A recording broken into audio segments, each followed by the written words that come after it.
हाँ जी, good morning. कल सुबह 8:30 बजे भी क्लास है। सुबह वाला क्लास देख लिया था क्या सबने? मतलब जो नहीं आए थे सो रहे नहीं, लेकिन सोते सोते सोते हुए नहीं रही होगी। कैसे वो लगा रखा है क्या? ऐसे आजकल वो क्या आता है, वो बेड पे टाइट कर देते हैं, मोबाइल ऐसे टंगा रहता है, लेटे ले मोबाइल स्टैंड है क्या? तो वो कल का क्लास सुबह है, तो उसमें देख लेना। जिसने नहीं देखा तो उसको आज देख लेना। आज बहुत ही ज्यादा कोई खतरनाक चीज नहीं हुई, बहुत सिंपल बातें थी। अगर वेव, मैकेनिकल वेव वाला पुराना चैप्टर थोड़ा रिवाइज करोगे तो उसमें भी काफी कुछ कॉन्सेप्ट मिल जाएगा। लेकिन वहां पे हमारा मेन फोकस होता है स्टैंडिंग वेव पे। एक कॉन्सेप्ट है स्टैंडिंग वेव, और यहां पे हमारा मेन फोकस होता है इंटरफेरेंस में, तो वो देखेंगे। अभी हमारा रे ऑप्टिक्स का ये जो लास्ट पार्ट है वो रह गया है। उसमें हम लोग पढ़ रहे हैं, हाँ, ऑप्टिकल इंस्ट्रूमेंट, यानी कि तीन चीजें: सिंपल माइक्रोस्कोप, कंपाउंड माइक्रोस्कोप और टेलीस्कोप। फिर भी मैं कहूंगा आप एक बार एनसीईआरटी जरूर पढ़ो इसका, क्योंकि थियोरेटिकल चीज है। एनसीईआरटी पढ़ने से इससे थियोरेटिकल सवाल बनते हैं, तो वो आंसर कर पाओगे आप। है क्या था सर? कल सुबह 8:30 बजे है 10 बजे? 8:30, 8:30 to 10। वो नहीं एक्सटेंड कर, क्योंकि दूसरा क्लास 10 बजे से है, फिर नेक्स्ट क्लास। सर सुबह वाली तुम लोगों का भी 10 बजे सुबह?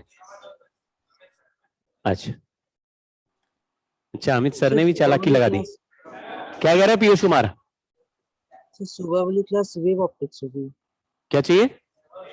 वेव ऑप्टिक्स रे वाले में वेव ऑप्टिक्स। अभी तो रे ऑप्टिक्स खत्म कर देंगे, तो जरा सा ही बाकी है, 5 मिनट का। हाँ, जैसे ही फिनिश होगा छुट्टी हो जाएगी।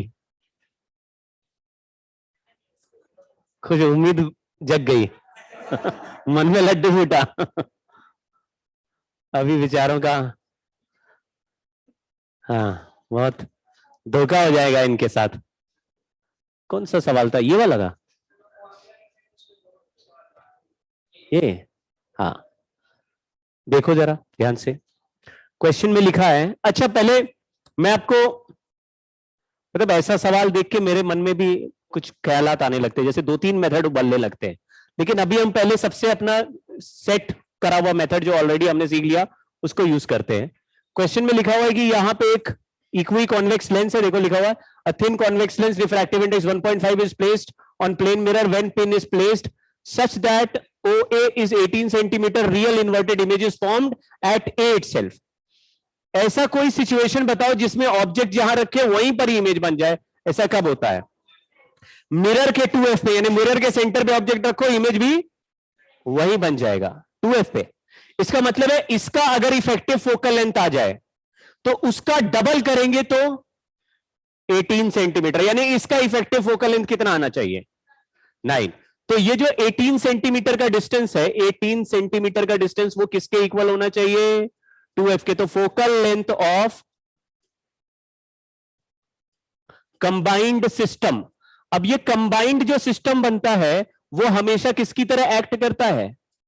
मिरर की। ये जो कंबाइंड सिस्टम है मिरर बनने वाला है, और मिरर का जो फोकल लेंथ बनेगा वो 9 सेंटीमीटर हो गया। ठीक है, माइनस इसलिए लगा दिया क्यों? ये कॉनकेव, कॉनकेव मिरर की तरह काम करने वाला है। एक बार सिचुएशन समझो, ये कैसा लेंस है? कन्वर्जिंग या डाइवर्जिंग? कन्वर्जिंग लेंस अगर प्लेन मिरर के साथ मिलेगा तो कैसा सिस्टम बनेगा? कन्वर्जिंग सिस्टम या डाइवर्जिंग? कन्वर्जिंग मिरर बनेगा। तो कन्वर्जिंग मिरर कौन सा होता है? कॉनकेव वाला। उसका फोकल लेंथ नेगेटिव होता है, हमने -9 लिख दिया। वहां 18 लिखा हुआ था तो इसलिए 2F को 18 करा, F का वैल्यू -9 आ गया। ठीक है, अब कंबाइंड का फॉर्मूला क्या होता है? तो कंबाइंड के इफेक्टिव फोकल लेंथ का होता है value -1/f is equal to, इसमें साइन के साथ वैल्यू डालेंगे, अभी अभी साइन रखा नहीं है, -1/f equal to 2/fl plus जैसे 2/FL1 plus 2/FL2 minus 1/FM। अगर दो लेंस है तो लेंस के सामने 2 लगा दो, 2/FL1 2/FL2। इसमें एक ही लेंस है और एक मिरर है। ये मिरर भी कैसा है? प्लेन मिरर है। तो प्लेन मिरर का 1/f 0 होता है, यानी कि रेडियस ऑफ कर्वेचर इंफिनिटी होता है, फोकल लेंथ भी इनफाइनाइट होता है, तो उसकी पावर 0। ये पावर ऑफ मिरर है 0 है। यहां पे एक ही लेंस है तो ये भी नहीं लिखेंगे, केवल 2/FL लिख रहे हैं। -1/-9, ये कंबाइंड हमने निकाल दिया 9 इज 2/FL। अब ये जो लेंस है ये इक्वी कॉन्वेक्स, एक बार पढ़ लेते हैं, कुछ दिया नहीं है इसके बारे में ना। Refractive index μ1 put thin convex है, लेकिन दोनों सरफेस के बारे में बात नहीं कर रहा, हम इसको R और R ही लेके चल रहे। तो जो फोकल लेंथ ऑफ लेंस होता है उसका फॉर्मूला R/2n-1 ऐसा होता है। तो यहां पे अब मैं रख रहा हूं इसको पलट दे रहा हूं, क्योंकि 1/f लिखना पलट दे रहा हूं। तो 2 × 2n-1/R, ठीक है। तो यहां पे हो गया, ये ऐसे कैंसिल कर दिया, 2 × 2 4 हो गया, n-1 करेंगे 0.5, तो ये मल्टीप्लाई करेंगे, ये ऐसे कैंसिल हो जाएगा, तो ये आ जाएगा 2/R = 1/9। R का वैल्यू आया 18 सेंटीमीटर। ये तो हुआ पहला पार्ट। दूसरे पार्ट में क्या लिखा है, ये R सॉल्व हो गया इससे। अब लिखा है when a liquid of refractive index μL is put between lens and the mirror, the pin has refractive, अरे नहीं गलत कर दिया यहां पे, यहां से फिर से दोबारा हो गया। Put between lens and the mirror, the pin has to be moved to A' such that OA' = 27। यानी कि यहां पे एक लिक्विड भर दिया यहां। अच्छा थोड़ा ध्यान से देखो शेप, अगर लिक्विड भर देंगे तो कैसा लेंस लग रहा है, ये जो लिक्विड की बीच में जो जगह बन रही है, लिक्विड का जो शेप है वो कैसा लग रहा है? ऐसा लग रहा है कि नहीं, बोलो। ये नीचे प्लेनो है और ये ऊपर कॉनकेव है, प्लेनो कॉनकेव लेंस आ गया लिक्विड का, इसका रिफ्रैक्टिव इंडेक्स μL है। क्योंकि प्लेनो कॉनकेव है इसलिए इस लेंस का फोकल लेंथ -R/n-1। देखो यहां पे लिखा R/2n-1, क्योंकि इक्वी कॉन्वेक्स दो सरफेस होते हैं, यहां 2 आ जाता है। अगर एक प्लेन और एक कॉन्वेक्स या एक कॉनकेव होता है तो 2 गायब हो जाता है, तो R/n-, यहां पे लिखा R/2n-1, यहां लिखा R/n-1। यहां पे प्लस लिखा या माइनस क्यों लिखा? क्योंकि वो कॉन्वेक्स था ये, तो थोड़ा पढ़ना पड़ेगा आपको। कॉनकेव कॉन्वेक्स में ये कुछ फॉर्मूले याद करने पड़ेंगे, बहुत ही सिंपल है, थोड़ा एक बार याद करने पड़ेंगे। तो मैंने इसको यहां पे लिख दिया FL = -R/n-1। अब देखो फिर से सॉल्व करते हैं। बोल रहा ऑब्जेक्ट इमेज को इंसाइड करने के लिए 27 सेंटीमीटर पे रखा, जब 18 सेंटीमीटर पे रखते तो फोकल लेंथ क्या बन गया था? -9। अब 27 पे रखेंगे तो फोकल लेंथ क्या हो जाएगा? 27 का हाफ कर दो यार, कितना हो गया? ठीक है, तो हम लोग यहां पे 1/f = 2/FL1 plus 2/FL2 minus 1/FM लिखने वाले। यहां पे अब इफेक्टिव फोकल लेंथ का वैल्यू कितना आने वाला है? 13.5 आने वाला है कि नहीं?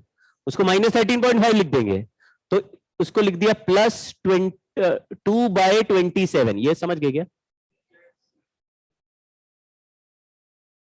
2/27 इक्वल टू 2/FL1।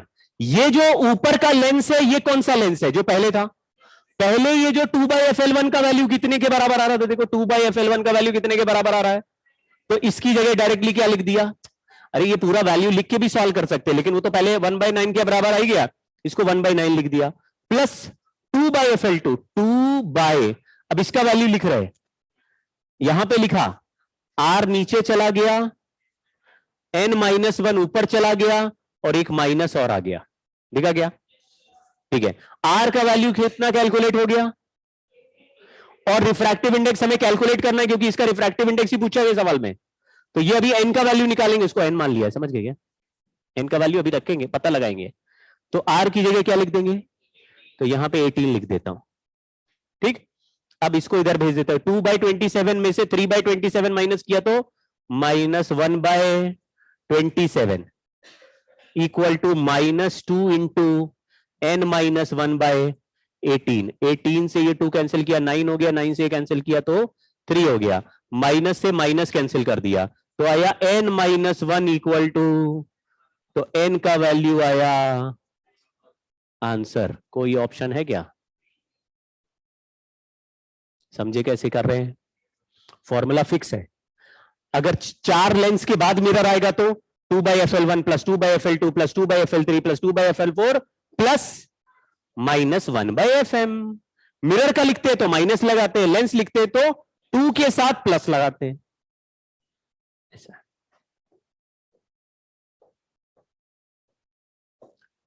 चलिए, मैग्नीफाइंग ग्लास कभी देखा है? सिंपल माइक्रोस्कोप या सिंगल कॉन्वेक्स लेंस है, लेकिन यहां पे अब जो हमारा किसी भी ऑप्टिकल इंस्ट्रूमेंट का मेन जो पर्पस होता है या मेन जो चीज पूछते हैं वो पूछते हैं किसी भी इसकी लेंस की मैग्नीफाइंग पावर कितनी है। अब मैग्नीफाइंग पावर का मतलब है कि ये कितना मैग्नीफाई करके मुझे इमेज दिखा सकता है, कितना मैग्नीफाई करके। क्योंकि अभी तुमने अगर मैग्नीफाइंग ग्लास के सामने अपना हाथ रखोगे तो हाथ दिखाई नहीं देता, उसका बड़ा इमेज दिखाई देता है, ऐसे हाथ बड़ा दिखाएगा। कभी देखे हो मैग्नीफाइंग ग्लास? है भाई, तो बड़ा हाथ हो जाता है ना, ऐसे बड़ा हाथ दिखता है। फेस देखेंगे तो फेस बड़ा दिखता है, तो वो क्या दिखा रहा है? मैग्नीफाइड इमेज दिखा रहा है। करेक्ट है क्या? तो मैग्नीफाइड इमेज क्या कितनी भी मैग्नीफाई कर देता, 50,000 टाइम्स कर दे रहा है? नहीं ना, थोड़ा साइज बड़ा कर दे रहा है, 4 टाइम 4 टाइम 5 टाइम 7 टाइम। तो जितने टाइम्स बड़ा इमेज दिखा रहा है उसको हम किस नाम से अब जानेंगे? Magnifying power. लेकिन सिंपल मैग्निफिकेशन के फॉर्मूले से अब मैग्नीफाइंग पावर नहीं निकाली जा सकती। क्यों?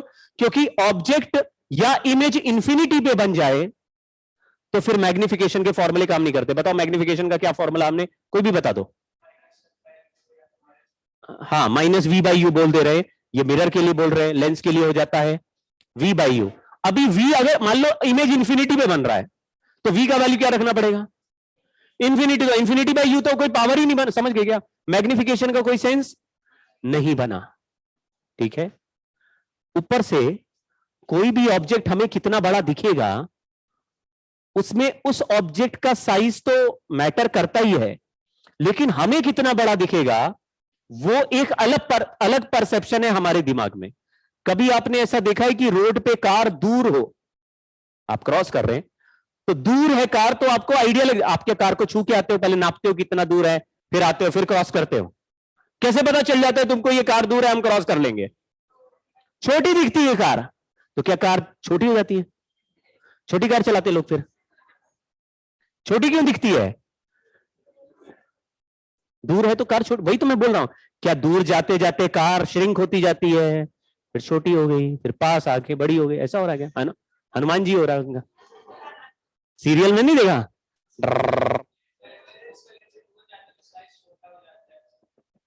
नहीं, हम तो आंखों से देख रहे कौन सा लेंस बना रहे। हाँ, क्योंकि हम लोग साइज ऑफ ऑब्जेक्ट नहीं देखते, हम लोग ऑब्जेक्ट से बना हुआ एंगल देखते हैं। जिस ऑब्जेक्ट से बना हुआ एंगल छोटा है उसका साइज हमें, अरे मून इतना सा दिखता है, तो इतना ही बड़ा मून है क्या? इतना ही बड़ा मून लगा रखा है वहां पे आसमान में, है रॉकेट लेके गया, लैंड ही नहीं हुआ, इतना सही था मून।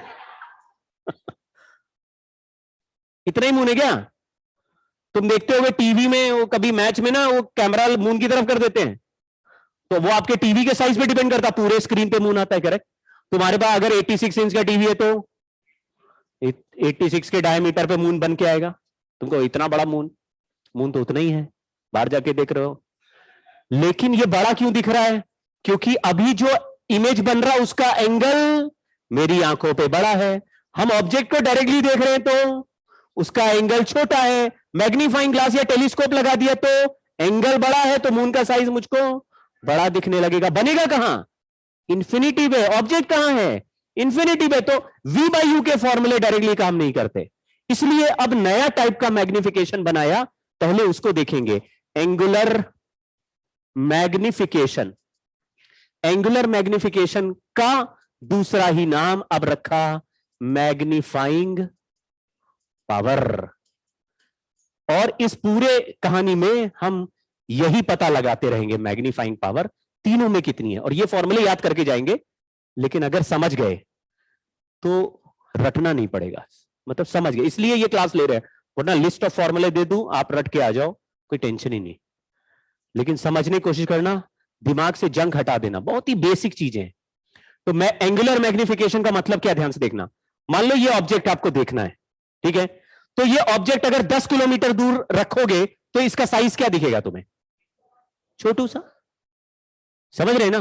फिर तुमने किसी लेंस लगा के यहां से देखा, तो तुमने कहा इसका साइज इतना छोटू था, और हमने मैग्नीफाइंग ग्लास यहां पे रख के देखा तो अब इतना बड़ा दिख रहा है, तो इसने 10,000 गुना मैग्नीफाई कर दिया। तो तुम कहोगे ये बात में कुछ दम नहीं है, क्योंकि 10 किलोमीटर दूर नहीं रखते तो ये ऑब्जेक्ट तो वैसे ही हमको छोटा इसलिए दिख रहा है क्योंकि 10 किलोमीटर दूर रखा था, इसको यहीं पास में रखते तो ये इतना छोटा ऑब्जेक्ट है ही नहीं। समझ गए क्या बोल रहा हूं, कि लेंस ने कमाल नहीं किया, तुम ऑब्जेक्ट को ही पास ले आए, उसी से कमाल हो गया। समझ गए क्या, जैसे ऑब्जेक्ट दूर रखा है फिर पास ले आए, तो क्या मेरी आंखें मैग्नीफाई कर रही है इसका इमेज, तो ये बड़ा क्यों दिख रहा है, क्योंकि एंगल बड़ा बन गया। तो हम क्या करेंगे, पहले ऑब्जेक्ट का एक्चुअल साइज का एंगल निकालेंगे, और एक्चुअल साइज का भी मैक्सिमम एंगल निकालेंगे। मुझे बताओ इस ऑब्जेक्ट का मैक्सिमम एंगल हमारी आंखों पे कब बनेगा, जब ये नजदीक से नजदीक हो, और नजदीक से नजदीक कितने डिस्टेंस पर ही ऑब्जेक्ट को रख के देखा जा सकता है,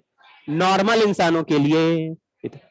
तो हमने इसीलिए ऑब्जेक्ट को पहले कितने डिस्टेंस पर ही रखा, और इसका एंगल बना अल्फा। इससे दूर नहीं रख सकते क्या, दूर रखेंगे तो इसका साइज वैसे ही छोटा हो जाएगा। हमको चाहिए कि बिना इंस्ट्रूमेंट के ये ऑब्जेक्ट कितना बड़ा दिख सकता है। अब इससे बड़ा नहीं दिख सकता, क्यों,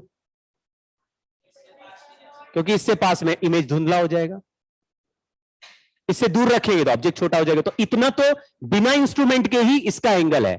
तो ये एंगल ऑब्जेक्ट का साइज लिया h, और ये एंगल बना अल्फा, तो लिखा ऑब्जेक्ट का एंगल हो गया अल्फा इक्वल टू h।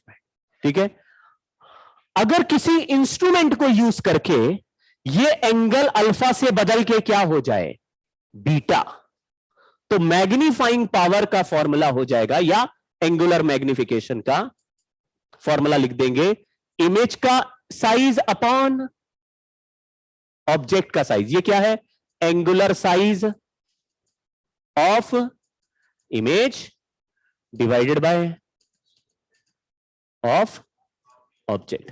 तो अभी ऑब्जेक्ट का एक्चुअल साइज अपॉन इमेज के एक्चुअल साइज से सवाल सॉल्व नहीं करेंगे, किससे करेंगे, एंगल से, एंगल से करेंगे। ठीक है, तो अल्फा बाय, इसी को नाम क्या रख दिया, एंगुलर मैग्निफिकेशन, क्योंकि एंगल का रेशियो ले रहे हैं। ठीक है, तो मून हमको कितने डिस्टेंस पे है अभी हमारे लिए, इनफाइनाइट डिस्टेंस पे है, तो मून के मैग्निफिकेशन के लिए इनफाइनाइट नहीं लिख देंगे, वरना तो जीरो ही आंसर आएगा। वी बाई यू सॉल्व करें, कुछ समझेगा, वी बाई यू लिखें तो कोई भी लेंस लगा दो आंसर क्या आएगा, जीरो आएगा, कहीं पर भी इमेज बना लो। समझ गए ना। लेकिन हम मून का नॉर्मल जो एंगल बन रहा है वो देखेंगे, और टेलीस्कोप लगाने के बाद कितना एंगल बन रहा है वो देखेंगे। अगर टेलीस्कोप से एंगल बढ़ जाएगा तो मून का साइज भी, समझ गए। कोई प्लैनेट इतना सा दिख रहा है, मून इतना बड़ा दिख रहा है, ऐसा क्यों, क्या प्लैनेट छोटा है मून से, तो छोटा क्यों दिख रहा है, क्योंकि उसका एंगल छोटा बन रहा है हमारी आंखों पे। समझ गए क्या, टेलीस्कोप लगाने से बड़ा एंगल है तो उसका इमेज इंफिनिटी में बनेगा, लेकिन साइज बड़ा हो जाएगा। यही सेंस है, खेल समझ गए। ठीक है, अब मैं पहले मैग्नीफाइंग ग्लास यानी सिंपल माइक्रोस्कोप का कहानी करता हूं। ओए, सिंपल माइक्रोस्कोप में ये लेंस रखा, ऑब्जेक्ट को फोकस के और लेंस के कहीं बीच में रख दिया। हमको फोकस के अंदर रखना क्यों जरूरी है, क्योंकि तभी इमेज एनलार्ज्ड और वर्चुअल बनेगा। अगर f और 2f के बीच में ऑब्जेक्ट को रखेंगे तो दूसरे साइड 2f और इंफिनिटी पे स्क्रीन पे इमेज लेना पड़ेगा। हम कोई मूवी देखने थोड़ी ना आए, हमने मैग्नीफाइंग ग्लास लगाया तो इमेज किधर चाहिए, हमें स्क्रीन पे चाहिए। पंडित जी देखते हैं तुम्हारा हाथ, तो स्क्रीन पे लगा दिया, स्क्रीन लगा दिया, वहां देख रहे हैं। अरे सीधा देखो ना, तो अभी हाथ को पास लाना पड़ेगा, कितना, फोकस के अंदर। तो मैंने ऐसे सोचा कि यहां से लाइट रे आया और फोकस ये वाला पॉइंट है, तो लाइट रे, ये देखो पैरेलल बीम भेजते हैं तो कहां से पास करेगी, पैरेलल बीम भेजेंगे तो मुड़ के फोकस से, और ऑप्टिकल सेंटर से जो रे भेजेंगे वो अनडिविएटेड निकल जाएगी। अब दोनों को पीछे एक्सटेंड कर देते हैं, यहां से भी इसको पीछे एक्सटेंड कर दिया, यहां पे इसको पीछे एक्सटेंड कर दिया, जहां पे दोनों मीट कर गए वहां पे एक इमेज बन गया। ऑब्जेक्ट ये है और इमेज ये बन रहा है। ऑब्जेक्ट का साइज क्या है? h है। इमेज का साइज ऑब्जेक्ट से बड़ा है कि नहीं? बड़ा है। और ये जो रे आ रही है आंखों में, देखो ये जो रे आ रही है वो कितना एंगल बना रही है, हमने क्या मान लिया? तो उसके करस्पॉन्डिंग इमेज का साइज बन रहा है। हमको ऑब्जेक्ट दिखेगा नहीं, ऑब्जेक्ट गायब हो जाएगा। हाथ पे लेंस लगा देते हैं तो हाथ नहीं दिखता, बड़ा हाथ दिखता है। क्या दो हाथ दिखने लगते हैं? छोटा हाथ, बड़ा हाथ, क्या दिखता है? वही हाथ खिसक जाएगा, बड़ा हो जाएगा, करेक्ट। तो मुझे ऑब्जेक्ट नहीं दिखेगा, क्या दिखेगा? तो इसको भूल जाओ थोड़ी देर, ये दिखता नहीं, देखने से क्या दिखता है? यही दिखता है पीछे, लेकिन कितने एंगल पे दिख रहा है? मान लो कि ऑब्जेक्ट मैंने यू एंगल पे, यू डिस्टेंस पे रखा, ये ऑब्जेक्ट डिस्टेंस यू है, ऑब्जेक्ट डिस्टेंस है, तो tan बीटा का वैल्यू या तो दिस अपॉन दिस होगा, लेकिन ये भी सिमिलर ट्राइंगल है तो दिस अपॉन दिस भी हो सकता है। वैसे तो हमें किसका साइज निकालना था, लेकिन एंगल वाइज इसका भी एंगल वही है, उसका भी एंगल वही है। तो बताओ बीटा इक्वल टू यहां पे क्या लिख देंगे? h by U. अब इस फॉर्मूले में यूज कर रहे हैं, तो हमने बोला फॉर कौन? सिंपल माइक्रोस्कोप, यानी कि magnifying glass, single lens. For magnifying glass, बोलो मैग्नीफाइंग पावर का फॉर्मूला क्या है बच्चों? लिखना है beta upon alpha h by U upon h by D. Answer आया d बाय यू। इसको थोड़ा ध्यान से याद कर लिया पहला। अब u क्या है? इसका मतलब है हाथ के ऊपर मैग्नीफाइंग ग्लास लगा के, हाथ को रखना फोकस के अंदर है, लेकिन फोकस के अंदर अलग अलग जगह रखेंगे तो magnifying power, size of image क्या दिखेगा? थोड़ा बड़ा छोटा, बड़ा छोटा ऐसा दिखेगा, करेक्ट। इसलिए अब हम दो एक्सट्रीम केसेस सॉल्व करेंगे। एक केस में मिनिमम मैग्नीफाइंग पावर निकलेगा और एक केस में मैक्सिमम मैग्नीफाइंग पावर निकलेगा, ठीक है। और दोनों केसेस सॉल्व करके चेक करेंगे किसमें मिनिमम किसमें मैक्सिमम। ये बताओ, ये इमेज, हमारी आंखें यहां है, बिल्कुल लेंस से चिपकी हुई है यहां, तो इमेज यहां पे कितने पीछे बना सकते हैं? अगर मेरी आंखों को इमेज को देखना है तो इमेज कितने पीछे बन सकता है? तो बोलो कहीं भी बना सकते हो। दूर से दूर कहां बना सकते हो?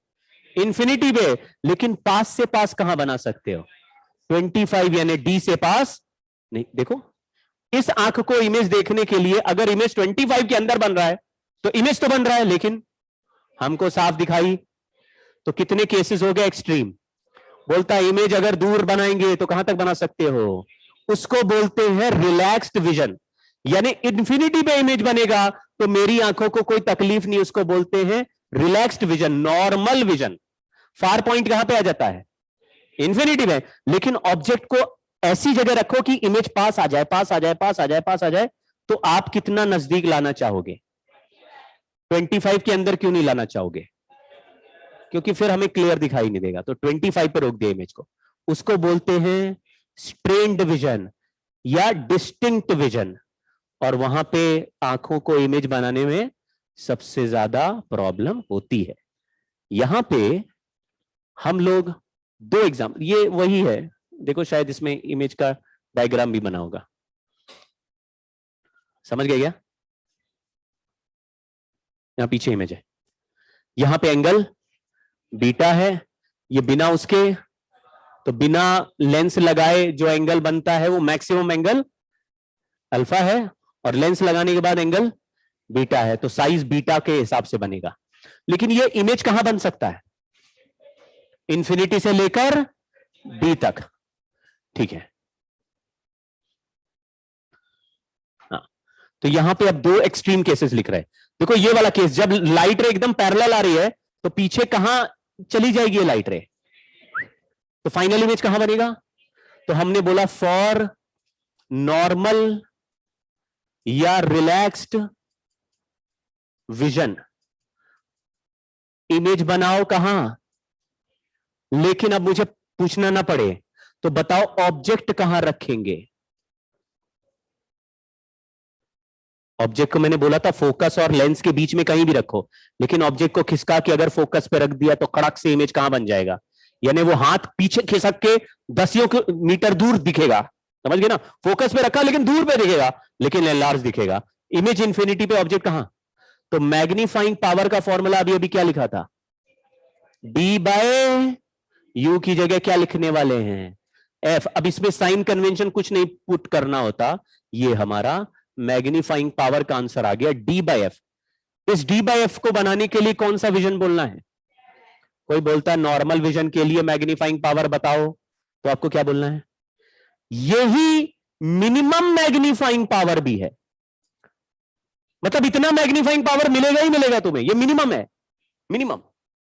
अब मैक्सिमम के लिए हम किस दूसरे एक्सट्रीम पे जा रहे हैं, बोलो, फॉर डिस्टिंक्ट यानी कि स्ट्रेन्ड विजन, बोलना इमेज कहां बनाना चाहेंगे, 25 माइनस डी लिख दिया, तो u का वैल्यू देखो, अभी लेंस के लिए सॉल्व करें तो ऐसे होता है 1/v minus 1/u equal to, object को कहां रखना है ये मुझे पूछा गया है सवाल में, लेकिन इमेज कहां बनना चाहिए, तो यहां रख रहे हैं -1/d minus 1/u is 1/f, ये -1/d इधर भेज देंगे तो प्लस हो जाएगा, तो u का वैल्यू आया df upon d plus F, you के भी साथ माइनस लगा दिए क्योंकि ये रियल ऑब्जेक्ट है, तो df अपॉन u का वैल्यू हो गया। अब मैग्नीफाइंग पावर का फॉर्मूला क्या था जरा बताओ बच्चों, u की जगह क्या लिख देंगे, df upon d plus F. अभी थोड़ा सा चैलेंजिंग कुछ बच्चों को लगेगा, लेकिन f से f डिवाइड करते तो 1 प्लस d बाई एफ आ गया, तो ये मैग्नीफाइंग पावर है कब, जब फाइनल इमेज डी पे बना है, और यही मैक्सिमम मैग्नीफाइंग पावर है, मैक्सिमम मैग्नीफाइंग पावर।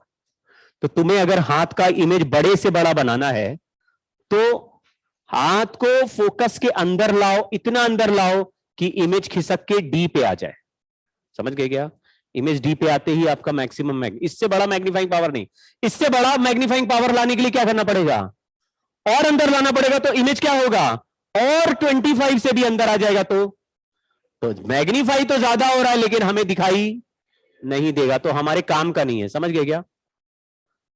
तो बताओ मैग्निफिकेशन, मैग्नीफाइंग पावर किस पॉइंट से किस पॉइंट तक बदल रहा है, डी बाई एफ से, मान लो हमने जो फोकल लेंथ यूज किया है वो 5 सेंटीमीटर है, तो बताओ मैग्नीफाइंग पावर कितना आया, ये 25 होता है, ये 5 है, 5 आ गया, इधर कितना आया, यानी कि हाथ का इमेज 5 टाइम्स से 6 टाइम तक बड़ा बनेगा, 5 टाइम्स मिनिमम से 6 टाइम तक, लेकिन 5 से 6 के बीच में तुम्हें क्या करना पड़ेगा, अगर ऑब्जेक्ट को df upon D plus F पे रखोगे, df upon D plus F पे रखोगे तो 6 टाइम बड़ा दिखेगा, खिसका के ऑब्जेक्ट को फोकस पे ले जाओगे तो इमेज इंफिनिटी पे 5 टाइम्स बड़ा दिखेगा, अगर तुमने उसके भी बीच में कहीं रखा तो मैग्निफिकेशन 5.1 भी आएगा, 5.2 भी आएगा, किसके किसके बीच में बदल रहा है, 5 से 6 के, 5 वाला नॉर्मल विजन है, 6 वाला डिस्टिंक्ट विजन, इस 5.1 भी होगा, 5.2 भी होगा, यानी उसके बीच में ऑब्जेक्ट कहीं भी रखोगे तो इमेज का साइज ऐसे थोड़ा थोड़ा चेंज होगा, मिनिमम 5 से मैक्सिमम 6। समझ गए दो लिमिट कैसे डिसाइड किया, रिलैक्स विजन में मिनिमम आएगा और डिस्टिंक्ट विजन में मैक्सिमम आएगा। नॉर्मली मैग्नीफाइंग पावर किसी इंस्ट्रूमेंट की दी होगी तो डिस्टिंक्ट विजन यानी मैक्सिमम वैल्यू से सॉल्व करेंगे, क्योंकि मैग्नीफाइंग पावर तो मैक्सिमम ही दी होगी, समझ गए क्या। जैसे अगर तुमने मान लो तुम्हारे कैमरे के लेंस में लिखा हुआ है 50x, इसका मतलब क्या है, मतलब वो किसी भी ऑब्जेक्ट का साइज 50 टाइम्स बड़ा बना रहा है, तो 40 टाइम्स बड़ा बनाएगा कि नहीं, 30 टाइम्स बड़ा बनाता होगा कि नहीं, तो 30x क्यों नहीं लिखा, क्योंकि वो कौन सा वैल्यू देना चाह रहे हैं कि भाई आखिरी लिमिटिंग वैल्यू देंगे ना, तो आपको ये दोनों में कौन सा वैल्यू देंगे, मिनिमम क्यों देंगे, समझिए ना, मैक्सिमम वाला ही देंगे कि भाई हमारा जो लेंस है वो 30x है या 8x है, 8x मतलब 8 से बड़ा नहीं बना रहा, यही तो बोलना का मतलब होगा, तो 7 से 8 के बीच में बनाएगा, ठीक है, खेल समझ गए। अच्छा आपको ना अब थोड़ा देर, क्योंकि अभी नेक्स्ट जो करेंगे उसमें डायरेक्ट फॉर्मूला यूज होगा, डायरेक्ट मिल जाएगा आपको आंसर, तो आपको ये दो रिजल्ट याद रखने हैं। अब मैं बार बार पूछूंगा तो आप बताना, अगर फाइनल इमेज इंफिनिटी पे बनाना तो ऑब्जेक्ट को कहां रखा, फोकस पे, ये बात क्लियर है। अगर फाइनल इमेज डी पे बनाना है, अब ये डी में साइन वाइन रख चुके हैं हम, तो इसमें जो रिजल्ट आता है उसमें साइन नहीं रखना है अब आपको। 25 को -25 नहीं बोलना, वो 25 है, और एफ को भी वैल्यू बोलनी है, समझे क्या? ठीक है, तो ये मैग्नीफाइंग पावर का फॉर्मूले में वैल्यू लिखनी है और ये भी वैल्यू लिखनी है, माइनस माइनस सब रख दिया, कट गया है। तो df upon d plus F is the distance of object from lens, lens से डिस्टेंस ऑफ ऑब्जेक्ट है। इसको ये नहीं कहना सर ये पॉजिटिव डिस्टेंस कैसे आया, क्योंकि u के आगे ऑलरेडी मैंने माइनस लगा दिया है, तो ये केवल वैल्यू देगा। साइन कन्वेंशन लगाना, साइन इसमें ऑलरेडी यूज हो चुका है, अब नहीं लगाना, ठीक है। तो ये दो रिजल्ट याद रखना, एक रिजल्ट ये और एक रिजल्ट ये, ठीक है। चलिए क्वेश्चन पढ़ते हैं फटाफट, एक ही सवाल करेंगे उसके बाद आगे चलेंगे। लिखा हुआ है a man with normal near point 25 reads a book with small print using magnifying glass, a thin convex lens of focal length 5 centimetre is used. What is the closest and farthest distance eight which he should keep the lens in order to so that he can read the book while viewing through the magnifying glass। ये सब दोनों बातें हो चुकी हैं। Object को दूर से दूर कहां रखोगे? अरे इमेज को दूर से दूर कहां चाहिए तुम्हें, तो ऑब्जेक्ट को दूर से दूर कहां रखोगे? तो मैक्सिमम डिस्टेंस कितना हो गया? फोकस यानी कितना? 5 सेंटीमीटर। ऑब्जेक्ट को पास से पास कहां रखोगे? और तुम्हें इमेज पास से पास कहां चाहिए? डी पे चाहिए, तो ऑब्जेक्ट डिस्टेंस क्या आया था? बहुत अच्छा बोले, df अपॉन dy। इस पे बस काम करो, हो गया ना सॉल्व। अब डायरेक्टली वैल्यू देखो, d का वैल्यू क्या है? 25 इंटू 5 अपॉन 30, ये कैंसिल किया तो ये 5 हो गया, ये 6 हो गया, यानी कि 25/6 यानी 4 सेंटीमीटर से थोड़ा ज्यादा, समझ गए क्या? तो ऑब्जेक्ट को किस रेंज में ही खिसका रहे हैं? 4.1 से 5 के बीच में, समझ गए? तो 4.2 पे रख सकते हैं क्या? 4.3 पे रख सकते हैं क्या? 4, समझ गए? इतने से, हाँ 4 पे रखेंगे तो दिखाई नहीं देगा, क्यों? और अंदर आ जाएगा ना, क्या फायदा हुआ फिर? समझ गए क्या? मैक्सिमम कैसे निकाला, मिनिमम कैसे निकाला, समझे? ठीक है। What is the maximum and minimum angular magnification या मैग्नीफाइंग पावर पॉसिबल? मैक्सिमम के लिए, मिनिमम के लिए magnifying power minimum equal to d/f। d/f कितना आया? 5। और मैग्नीफाइंग पावर मैक्सिमम कितना आया? 1 + d/f 6। अगर कोई कहता है हमको तो मैग्नीफाइंग पावर चाहिए 5.5, तो कहां रखोगे ऑब्जेक्ट को? तो 5.5 चाहिए तो उसको d/u कर दो ना भाई। तो u का वैल्यू कितना आया? 25/5.5। कुछ समझे क्या बोला मैंने? बीच के किसी भी जगह का मैग्नीफाइंग पावर क्या है? d/u। मिनिमम कितना है? d/f। मैक्सिमम कितना है? तो मिनिमम मैक्सिमम केस कहां से मिल रहे हैं, समझ में आ रहा है? एक है कितना दूर बना सकते हैं और कितना पास बना सकते हैं, वो हो गया एक्सट्रीम वैल्यूज। बीच में उसके बनाएंगे तो कहीं भी बनाओ जी। उसके लिए फॉर्मूला क्या चल रहा है? तो मुझे कैसे पता 5.5 पॉसिबल है? क्योंकि मिनिमम 5 है, मैक्सिमम 6 है, तो उसका बीच का कोई भी नंबर दिया हो, आंसर कुछ ना कुछ है। देखो समझ गए क्या? कितना लल्लू सवाल है, सेंस बना? ठीक। हाँ,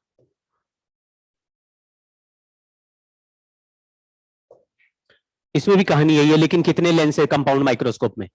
ये हमने देखा होगा आपके लैब में कंपाउंड माइक्रोस्कोप लगे रहते हैं, उसमें 3-3 लेंस होते हैं, उसको घुमा के उसका पावर थोड़ा बदलते भी हैं।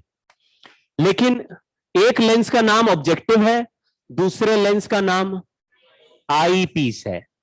तो आई पीस के बाजू में आईज होंगी, ऑब्जेक्टिव के साइड में ऑब्जेक्ट होगा। ऑब्जेक्ट को पहला लेंस पुराने तरीके से ट्रांसवर्स मैग्निफिकेशन पे ही लाएगा। ट्रांसवर्स मैग्निफिकेशन कौन सा होता था कि ऑब्जेक्ट यहां रख दिया और लेंस रख दिया तो रियल इमेज इधर बन गया। देखो ऑब्जेक्ट को f और 2f के बीच में रख देंगे, f और 2f के बीच में, तो इमेज दूसरी साइड 2f और इंफिनिटी के बीच में, 2f के आगे इमेज बन रहा है। अगर ऑब्जेक्ट f और 2f के बीच में रखेंगे तो इमेज अपने आप एनलार्ज्ड, बड़ा इमेज बनेगा लेकिन इन्वर्टेड। तो ऑब्जेक्ट ये रखा, इमेज ये बना, ठीक। फिर मैंने आई पीस रख दिया और आई पीस आपको मैग्नीफाइंग ग्लास की तरह ही यूज करना है, मैग्नीफाइंग ग्लास। अभी मैग्नीफाइंग ग्लास में क्या कर रहे थे, ऑब्जेक्ट को ऐसे पास या दूर रख रहे थे लेकिन फोकस के अंदर, जिससे कि इमेज सेम साइड में एनलार्ज दिखता है। देखो ऑब्जेक्ट को इसके फोकस के अंदर ही रखा है, जिससे क्या हुआ, इमेज सेम साइड में एनलार्ज हो गया। कुछ समझे क्या? अब हमको फाइनली कौन सा इमेज दिखेगा, ये ऑब्जेक्ट दिखेगा क्या, तो ये इमेज दिखेगा क्या, ये इमेज दिखेगा। समझ गए? हमको फाइनली ये दिखेगा। लेकिन ये इमेज बनाने में कितनी बार मैग्निफिकेशन यूज हो रहा है? एक बार पहले लेंस ने अपना मैग्निफिकेशन लगाया, तो इस केस में इसका मैग्निफिकेशन हम, क्योंकि इसमें u और v फाइनाइट है, तो इसको पुराने फॉर्मूले से ही कर देंगे। कौन से वाले से? प्लस बोलो। हाँ, 1/v माइनस 1/u था, तो मैग्निफिकेशन प्लस चलेगा। मैग्निफिकेशन फॉर्मूला v/u से ये वाला करेंगे। ठीक है? कौन सा वाला? ऑब्जेक्टिव लेंस का पुराना वाला मैग्निफिकेशन जो होगा, ट्रांसवर्स वाला। ठीक है? तो दो पार्ट में इसको सॉल्व कर रहा हूं मैं। हमारा एम क्या है इस कहानी में? क्या पता लगाना? पूरा मैग्नीफाइंग पावर पता लगाना। लेकिन मैग्निफिकेशन अगर दो बार रिफ्रैक्शन या रिफ्लेक्शन होता है, तो टोटल मैग्निफिकेशन के लिए क्या करते हैं? एक बार m1 हो गया, फिर रिफ्लेक्शन हो गया या रिफ्रैक्शन हो गया, m2 आ गया, फिर क्या करते हैं? m1 इंटू, तो यहां पे कितने लेंस हैं? पहला लेंस का मैग्निफिकेशन निकालेंगे, लेकिन पहले लेंस के लिए एंगुलर मैग्निफिकेशन का फॉर्मूला, क्योंकि u और v दोनों फाइनाइट है, तो हम पहले फॉर ऑब्जेक्टिव लेंस, बताना मुझे मैग्निफिकेशन का फॉर्मूला क्या होता था? हाँ, v/u। ऑब्जेक्टिव के लिए ऐसे लिख दिया। अब मैंने लिखा 1/v minus 1/u equal to 1/f। ठीक है? ऑब्जेक्ट रियल है कि वर्चुअल? रियल है। ऑब्जेक्ट डिस्टेंस को नेगेटिव लिख दिया, एक बार साइन रख दिया, तो आंसर निकालने के बाद साइन यूज, ये माइनस माइनस प्लस होके उधर जाएगा तो माइनस हो जाएगा, तो v नॉट का वैल्यू हो जाएगा u naught f naught upon u naught minus f naught. Sign डाल दिया है इसलिए ऐसा आ रहा है, साइन पुट कर दिया। ठीक है? अब v नॉट के वैल्यू को u नॉट के वैल्यू से डिवाइड कर दो, v not upon u not कर दो। ठीक है? v not upon u not, तो क्या आंसर बना? मैग्निफिकेशन का आंसर आया f upon u minus f। ठीक है? अब इसमें साइंस ऑलरेडी यूज्ड हैं, तो पुट ओनली वैल्यूज। अब उसमें प्लस या माइनस वैल्यू नहीं लगाना। ऑब्जेक्ट रियल होगा तो भी माइनस नहीं लगाएंगे, क्योंकि माइनस वहां पे यूज हो चुका है। ये पहला मैग्निफिकेशन आया, ये किस लेंस का आया? ठीक है? अब हम जब इसका लिखेंगे, इसका, तो ये किसकी तरह है? अभी पिछले एग्जाम्पल में बोलो कि ऑब्जेक्ट अगर u डिस्टेंस पे रखा था, इसको ue डिस्टेंस बोल रहा हूं, ue आई पीस से डिस्टेंस। ठीक है? ue, तो ये ue था, तो मैग्नीफाइंग पावर या angular magnification for eyepiece क्या आ रहा था, या पहले उसके लिए क्या आ रहा था? तो आपने बोला मैग्नीफाइंग पावर आया d/u की जगह क्या लिख दिया? ue। अब बताओ टोटल मैग्नीफाइंग पावर का आंसर क्या लिख देना चाहिए? बोलो, f upon u minus f into d/ue। यहां तक हम पहुंच गए हैं। थोड़े थोड़ा सबके दिमाग में है, नहीं दिमाग में है तो पहले केवल एक रिजल्ट याद कर लो, दूसरा मैग्नीफाइंग ग्लास वाला है। ठीक है? अब फिर से इसके दो केस बना रहे हैं, तो बताना मुझे case number 1, minimum magnifying power के लिए फाइनल इमेज कहां बना दें? तो ऑब्जेक्ट को कहां रखेंगे? ये ue इक्वल टू एफ समझ में आया? मैग्नीफाइंग पावर लिख रहा हूं, आपको समझ में आया तो बताना। यहां लिखा f upon u minus F into d/fe। कोई समझ पाया क्या? समझे? समझे क्या? ठीक है। अब आप एक इसमें आंसर और हम पता लगाएंगे, एक आंसर और। यहां पे एक ऑब्जेक्टिव लेंस है और एक आई पीस है। कभी कभी सवाल पूछते हैं आई पीस और ऑब्जेक्टिव लेंस के बीच में गैप कितना है, तो आप बोलेंगे भाई इसने जो इमेज बनाया वो इसके लिए क्या हो गया? तो इसने जो इमेज बनाया मतलब इमेज कहां बनेगा,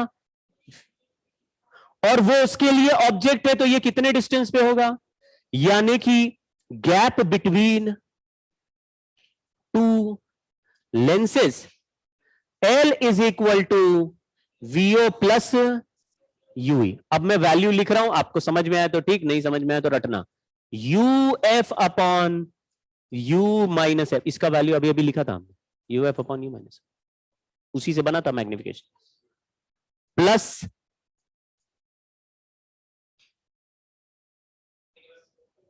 कौन सा केस सॉल्व कर रहे हैं, यही वाला केस सॉल्व कर रहे हैं, इसके लिए ये, इसके लिए ये, ठीक है। अब मैं सवाल बदल रहा हूं, लेकिन आंसर बहुत ही चालाकी से आपको तुरंत पता है, क्योंकि आप सिंपल माइक्रोस्कोप का केस आपके दिमाग में है, अगर है तो तुरंत लिख दोगे। तो बताना मुझे, सेकंड, अगर मुझे चाहिए मैग्नीफाइंग पावर मैक्सिमम, तो हम इमेज को कहां बनाना चाहेंगे, इमेज को बनाना चाहेंगे डी पे, तो यूई का value D F upon D plus F. अब ये पहली बार में अगर याद हो गया है तो फिर ये आपको क्लियर है क्यों आया ऐसा, ठीक है। अब मैं लिख रहा हूं मैग्नीफाइंग पावर का आंसर लिख रहा है, तो आया FO upon U minus FO into 1 plus D by F E, कुछ याद आया। अच्छा, इसमें length L between two lens का अगर वैल्यू लिखे तो वीओ प्लस यूई था, वीओ की जगह पहले जैसा ही लिखना है, ये वैल्यू नहीं चेंज हो रहा, लेकिन प्लस यूई की जगह डी एफ ई अपॉन, समझे क्या भाई, कुछ आइडिया लगा हल्का फुल्का, बोलो भाई, कंफ्यूज हो गया लग रहा, कहां पे रटना पड़ेगा। मतलब मुझे तो ऐसा लग रहा था कि आप समझ जाएंगे, लेकिन मामला कुछ लग रहा है सो गए थे। सिंपल माइक्रोस्कोप का खेल समझ में आया था, फॉर्मूला मैग्नीफाइंग पावर का क्या था, डी बाई यू, तो डी बाई यू से डी बाई एफ कहां से हो गया, दूर से दूर इमेज चाहिए डी बाई एफ, पास लाएंगे तो D F upon D plus F, ऐसा रखना पड़ेगा। तो दो डिस्टेंस है, उसके हिसाब से दो मैग्नीफाइंग पावर आ गए। ये किसके आ गए, जिस लेंस के साइड में तुम आंखें लगा के देख रहे हो उसके दो मैग्निफिकेशन पावर आ गए। अब मैंने इस वाले लेंस का नॉर्मल मैग्निफिकेशन लिखा V बाई यू वाला, तो ये यही है, ये हर बार यही है, और इस लेंस के दो मैग्निफिकेशन है। अगर इमेज इंफिनिटी पे बनाओगे तो डी बाई एफ, और इमेज 25 पे बनाओगे तो 1 प्लस डी बाई एफ। तो जब मुझे इमेज इंफिनिटी पे चाहिए तो मैग्निफिकेशन को क्या लिखा, तो पहला मैग्निफिकेशन सेम लिख रहे हैं यार, थोड़ा सा साथ दो भाई, पहला सेम है और इधर क्या लिख दिया, और फिर यही सेम है लेकिन आगे क्या लिख दिया, अंतर समझो ना। ये तो मैग्नीफाइंग ग्लास की तरह काम कर रहा है, ये दूसरा वाला लेंस, इसके दो ही वैल्यू है, या तो डी बाई एफ, अब 1 प्लस डी बाई एफ कब आ रहा है, मैक्सिमम मैग्निफिकेशन जब इमेज 25 पे, तो इमेज 25 पे तो ऑब्जेक्ट कहां रखा है, ये फॉर्मूला और याद किया, देखो ये मैंने लिखा तो है,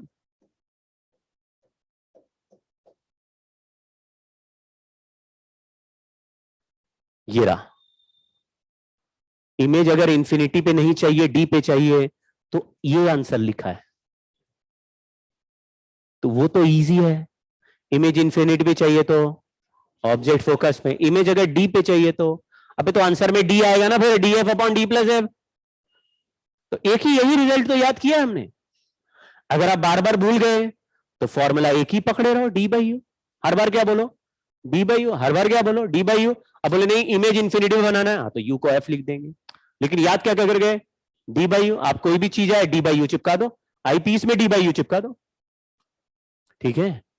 लेकिन सॉल्व करने के बाद D by F 1 plus D by F, इसको देखो आई पीस क्या है, मैग्नीफाई, इसके दो एक्सट्रीम वैल्यूज बताओ, D by F 1 plus D by, इसका वैल्यू बताओ F upon U minus F, F upon, इसका अलग आंसर हो गया, इसका अलग हो गया, दोनों मल्टीप्लाई कर दिया, तो इसका आंसर तो सेम ही है ना, ये तो v बाई यू से ही निकाला है, कमाल कर रहे हो। v बाई यू का तो सवाल वैसे ही पूछा जाता है हमसे, जो लेंस में आएगा तो v बाई यू को क्या करोगे, वो सॉल्व करना ही पड़ेगा ना। F upon U minus F, F upon U minus F, ये फिक्स है। और ये वैल्यू क्यों बदल रही है, क्योंकि हम दो एक्सट्रीम वैल्यूज के लिए सॉल्व करते हैं। मैक्सिमम के लिए, मैक्सिमम मैग्नीफाइंग के लिए ऑब्जेक्ट को पास रखो, इमेज को पास रखो, और वरना रिलैक्स के लिए दूर ले जाओ। लेंथ समझ में आया। एक सवाल करते हैं, कहां गया, हाँ जल्दी करेंगे, लेकिन फॉर्मूला अगर याद है तुरंत कर लोगे। लिखा हुआ है मैग्नीफाइंग पावर 30x है, ये कौन सा वाला दिया होगा, मिनिमम या मैक्सिमम? मैक्सिमम ही देते, मिनिमम क्यों देंगे भाई, मैक्सिमम ही देंगे। मैक्सिमम मैग्नीफाइंग पावर लिखा 30, कौन से वाले फॉर्मूले में मैक्सिमम आना है, लेकिन दो मैग्नीफाइंग पावर मल्टीप्लाई करके आ रहा, तो पूरा मैग्नीफाइंग पावर बताओ कैसे लिखें। F upon U minus F, अभी तक ये याद नहीं कर पाए, और आगे 1 प्लस, इसमें साइन क्या क्या रखेंगे पता है, कोई साइन नहीं रखेंगे, ऑलरेडी साइन यूज हो गया भाई, कोई साइन की जरूरत नहीं, ठीक है। अब इसका वैल्यू कितना दिएला है, 30, डी का वैल्यू 25 है, एफ ये डी बाई एफ ई का वैल्यू 5 है, और ऑब्जेक्टिव का वैल्यू, सबके वैल्यू रख दो। क्या पूछा गया है, ये सेटअप के लिए ऑब्जेक्ट कहां रखा जाएगा, मतलब यू नॉट का वैल्यू पता लगाना है, पता लगाओ।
Sir 1.5 centimetre. ऐसा आ रहा है क्या, 1.3 आ रहा है,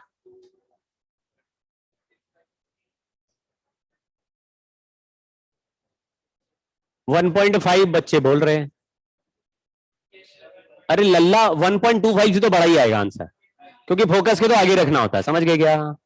और वैसे भी you naught minus F not का वैल्यू अगर पॉजिटिव आ रहा है तो यू नॉट से एफ नॉट से तो बड़ा ही आंसर आएगा, ठीक है। तो क्या करते हैं, वैल्यू रख देते हैं, 1 प्लस ये डी बाई एफ ई का वैल्यू 5 है, 1 प्लस 5 क्या होवत है, 6 से कैंसिल करेंगे क्या आ जाएगा, यानी F upon U minus F का वैल्यू 5 आ गया। अब इसको मल्टीप्लाई कर दो, तो F is 5 U naught minus 5 F naught, 5 इधर भेज दो, 6 F naught by 5 equal to U naught, तो 1.2 इंटू 1.25 ऐसा आंसर आया। नहीं ना बताए, 1.5 आ रहा है।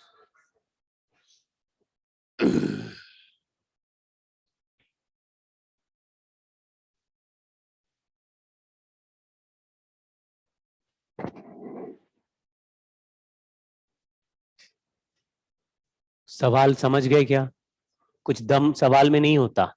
अगर अप्रोप्रिएट रिजल्ट पता है, एक लाइन में आंसर बनाओगे, और रिजल्ट नहीं पता है तो ये गैस नहीं कर सकता कोई, मतलब चमकेगा नहीं, और बहुत भयंकर रटना पड़ेगा। लेकिन थोड़ा सा दिमाग अगर लगा के गए कि एक मैग्नीफाइंग ग्लास क्या करता है, इमेज बड़ा बनाता है, लेकिन इमेज कहां बनाता है, बोले दूर बनाएगा तो इन्फिनिटी में बना देगा, पास बनाएगा तो डी पे बना देगा, तो इन्फिनिटी में बनाएगा तो 1 plus D by F F वो मैग्नीफाइंग पावर, और ऑब्जेक्ट को एफ पे रखना पड़ता है। और अगर पास लाएंगे तो डी पे बनाना पड़ेगा, तो ऑब्जेक्ट कहां रखोगे, df अपॉन, और इमेज बनेगा अगर d पे तो मैग्नीफाइंग पावर आएगा 1 प्लस डी बाई एफ। ये तो हुआ आई पीस का, आई पीस। और उसके आगे एक कंपाउंड माइक्रोस्कोप बनाने के लिए एक ऑब्जेक्टिव लेंस भी रखा है, तो ऑब्जेक्टिव वाला वही पुराना देसी F upon U minus F लगाया, और उसके बाद ये क्या भाई, बट साइन यूज कर दिया है इस फॉर्मूले में, इसलिए F upon U minus F दिख रहा है। साइन यूज नहीं करते हैं तो लेंस में F upon U plus F और मिरर में F upon U minus F दिखता है। इसमें साइन यूज कर दिया है क्योंकि ऑब्जेक्ट सामने है, ऑब्जेक्ट डिस्टेंस नेगेटिव है। अरे तुमको कंपाउंड माइक्रोस्कोप में इमेज बनाना होगा तो रियल ऑब्जेक्ट का ही बनाना होगा ना, रखोगे ना उसको, स्लाइड को रखोगे। तुम लोग तो बायो वाले हो, करे हो गया स्लाइड में लगा लगा के, लग नहीं रहा।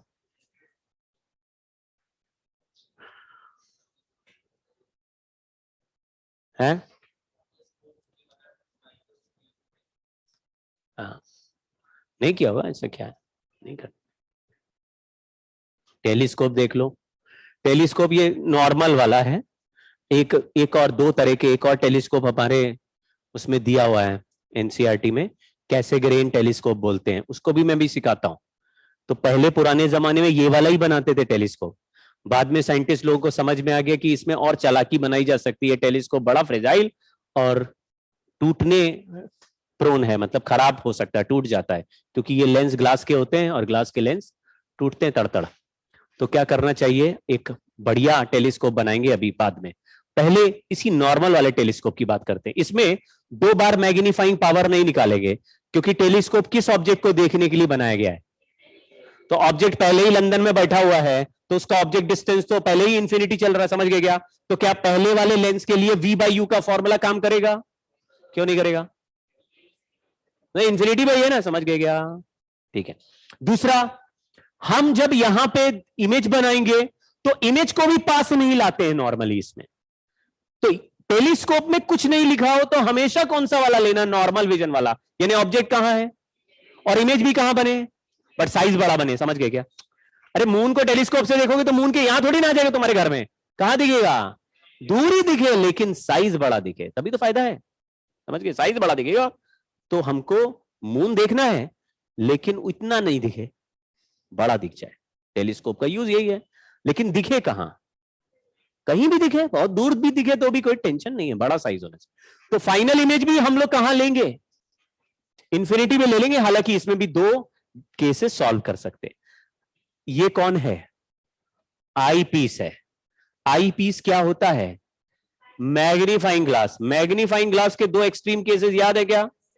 वो याद है, लेकिन हम इसको अलग अलग अब सॉल्व नहीं करें, सीधा एक साथ ही सॉल्व करेंगे। जैसे अगर ऑब्जेक्ट से जो रे आ रहा है कितने एंगल पे आ रहा है, अगर ये लेंस हटा दूं और आंख सीधा यहां रख दूं तो भी रे कितने एंगल पर ही आएगा?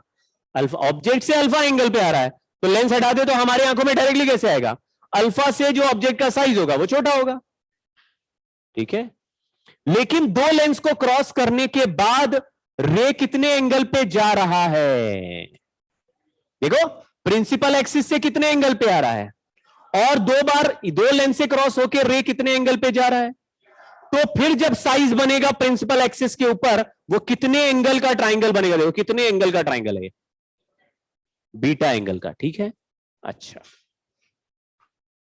इस डिस्टेंस को मैंने लिख दिया यूई, ठीक है, और इस डिस्टेंस को मैंने लिख दिया एफ ओ। समझा लगना कोई नहीं? अगर ऑब्जेक्ट इंफिनिटी पे रखा है तो इस साइड इमेज हमेशा ही कैसे बनेगा? फोकस में ही बनेगा, कुछ सोचने की बात नहीं, ठीक है।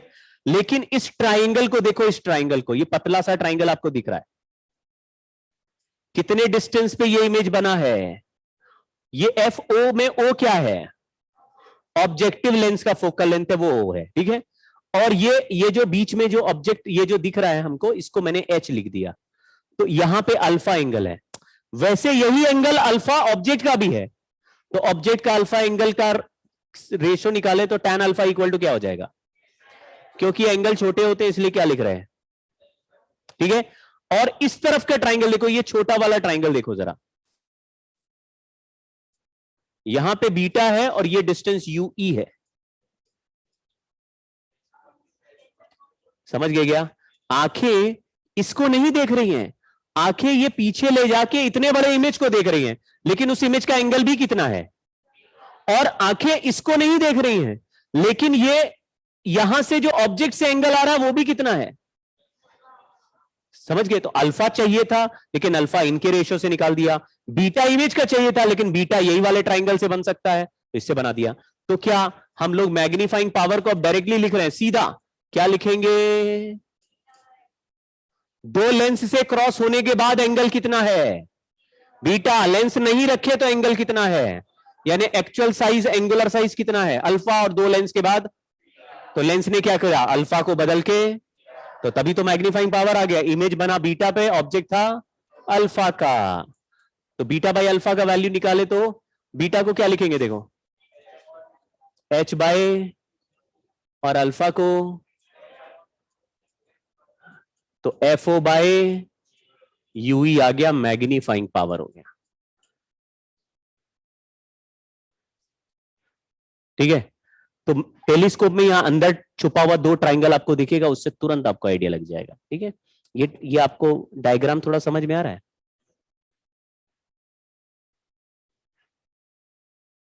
मतलब और भी आसानी से बना सकते हैं। ये ऑब्जेक्टिव लेंस है, लाइट रे इंफिनिटी से आएगा, इमेज यहां फोकस पे बना देगा, कितने एंगल पे ऑब्जेक्ट लाइट रे आ रहा है, और फिर यहां पे रख दिया आई पीस। आई पीस पैरेलल बीम भेजते हैं, ऐसे मोड़ देता है, यहां पे भेजते हैं, ऐसे निकल जाता है, इसके पीछे ये चला जाएगा, कितने एंगल का साइज बनाएगा, इसको बोल दिया यूई। दो केसेस कर रहे हैं, मुझे बताते चलना। मैग्नीफाइंग पावर की बात करेंगे अब, लेकिन फॉर नॉर्मल विजन। बताओ बच्चों, और यही केस बाय डिफॉल्ट केस है, यानी कुछ नहीं दिया जाएगा तो कौन सा केस करना है, यानी इमेज कहां बनाएंगे, ऑब्जेक्ट भी कहां है, अरे नॉर्मल सॉल्व करेंगे। समझ गए क्या? इसमें कुछ नहीं देता तो यही सॉल्व करना है, उसमें कुछ नहीं देता तो डिस्टिंक्ट, क्योंकि मैक्सिमम मैग्नीफाइंग पावर वहां पे यूज करते हैं। तो मैक्सिमम किससे आते हैं, 1+d/f से, 1+d/f। चलो, magnifying power of normal vision, तो बताना ऑब्जेक्ट फाइनल इमेज कहां बनाना है, तो ऑब्जेक्ट कहां रखेंगे, फोकस पे, तो फिर मैग्नीफाइंग पावर क्या आ जाएगा, FO/DE था। यही इंपॉर्टेंट फॉर्मूला है, याद कर लो। और इसमें लेंथ ऑफ टेलीस्कोप क्या हो जाएगा, L is equal to FO plus FE। पहले लेंस से इमेज कितना दूर बना था, और दूसरे लेंस से ऑब्जेक्ट कितना दूर रखा गया है, FE पे क्यों रखा है, जिससे कि फाइनल इमेज इंफिनिटी पे बने। समझे क्या? ये तो बड़े आसान फॉर्मूले हैं। ठीक, लेकिन अगर किसी के अंदर कीड़ा है कि नहीं जी, हम magnifying power for distinct vision भी निकालना चाहते हैं, डिस्टिंक्ट विजन, तो क्या करना चाहिए, फाइनल इमेज को बनाना चाहिए।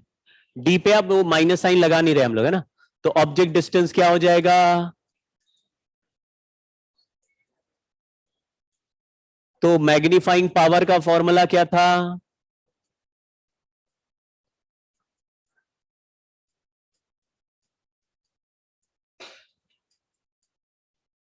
इसमें से डी को डिवाइड कर दो तो आ जाएगा FO/FE 1+FE/D। सोच लेना कैसे बना होगा। मुझे नॉर्मली ये याद करने की जरूरत नहीं पड़ती है, ये कभी पूछा भी नहीं जाता, लेकिन अगर आ गया तो हम डिराइव भी कर लेते हैं, क्योंकि ये वाला फॉर्मूला याद हो गया। इसमें लेंथ क्या हो जाएगा बताओ, FO प्लस UE था,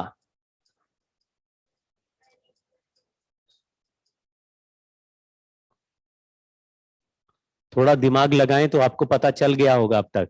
ये जो आई पीस है वो क्या है, वो मैग्नीफाइंग ग्लास है, उसके दो ही एक्सट्रीम वैल्यूज हैं, या तो ऑब्जेक्ट को फोकस पे रखोगे, इमेज इंफिनिटी पे बनेगा, नॉर्मल विजन बोलोगे, या फिर ऑब्जेक्ट को DF upon D plus F पे रखोगे, इमेज डी पे बनेगा और आप डिस्टिंक्ट विजन बोलोगे। अदरवाइज कहीं भी बीच में भी रख सकते हो इसके, लेकिन ये दो एक्सट्रीम में से ही कोई केस पूछते हैं। सेंस बना? तो आप बताओ मैग्नीफाइंग पावर का ही रिजल्ट 3 बार आया कि नहीं आया ये? तो अगर तो पहला वाला मतलब अगर आपको सिंपल माइक्रोस्कोप याद है तो वही रिजल्ट कंपाउंड माइक्रोस्कोप के आईपीस का भी है और वही रिजल्ट क्यों भाई? तो पहले सिंपल माइक्रोस्कोप के दो रिजल्ट को जी भर के आप ध्यान से पढ़ लो, उसको याद करने की कोशिश करो कि भाई ये दो रिजल्ट हमें याद है कि उसमें भी नॉर्मल विजन वाला तो कितना ही लल्लू है। फाइनल इमेज कहां चाहिए? इन्फिनिटी पे। ऑब्जेक्ट को कहां रखोगे? फोकस पे। आराम से क्लियर हो गया, ये याद भी रहता है। और दूसरा रिजल्ट भी इमेज कहां चाहिए? डी पे। पास से पास लाओगे, कहां लाओगे? डी पे। तो डी पे लाने के लिए ये जो वैल्यू है इसको बस आपको याद करना। थोड़ा ध्यान दीजिए तो रटने की जरूरत नहीं पड़े, मतलब ब्लाइंडली नहीं रटना पड़ेगा, याद तो करना पड़ता है लेकिन ब्लाइंडली नहीं। अगर थोड़ा दिमाग में रखेंगे तो आ जाएगा। हाँ यार, दो ही तो केस बन रहे। एफ पे रखे इन्फिनिटी और डी पे चाहिए इमेज, तो D F upon D plus F, D F upon D plus. क्यों भाई? बट यहां मैग्नीफाइंग पावर का फॉर्मूला थोड़ा अलग बन गया है, बीटा बाई अल्फा से डायरेक्ट आ रहा है। पंगा क्या है? मैग्नीफाइंग पावर क्यों निकाल रहे हैं, नॉर्मल मैग्निफिकेशन क्यों नहीं निकाल रहे?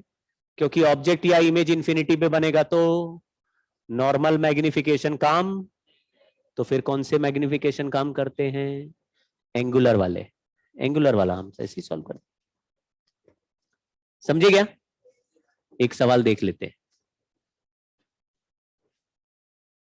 कुछ अधूरा सवाल लग रहा है। अच्छा ठीक है, यहां पे देखो डिस्टिंक्ट विजन की बात कर रहा लग रहा है। इफ दिस टेलीस्कोप कहां से आ गया? यानी कि कहीं और का सवाल भी था ये। If the telescope is used to view, अच्छा हाँ, इसमें एफ और एफ का वैल्यू नहीं दिया। आगे कोई सवाल है क्या? चलो ये कर लेते पहले। Astronomical telescope has objective eyepiece, focal length 40 centimetre and 4 centimetre to view an object 20 centimetre away from the objective, 200 centimetre away, lens must be separated by a distance of.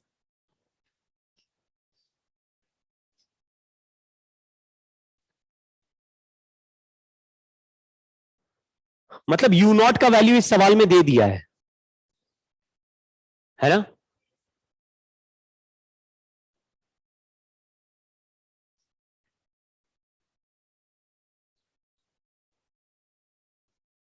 लेकिन इनफाइनाइट नहीं दिया इस बार, इस सवाल में ना इनफाइनाइट डिस्टेंस नहीं है। मतलब 200 सेंटीमीटर लार्ज डिस्टेंस है लेकिन इनफाइनाइट डिस्टेंस, तो डायरेक्टली इमेज क्या एफओ पे बनेगा क्या? नहीं बनेगा। तो ऑब्जेक्टिव से ये कितना दूर है? 200 सेंटीमीटर। तो इमेज कहीं यहां बनना चाहिए कि नहीं बनना चाहिए? बनना चाहिए। लेकिन क्या इमेज डिस्टेंस को एफओ बोल देंगे ब्लाइंडली? नहीं बोल देंगे। उसको वीओ बोल देंगे क्या?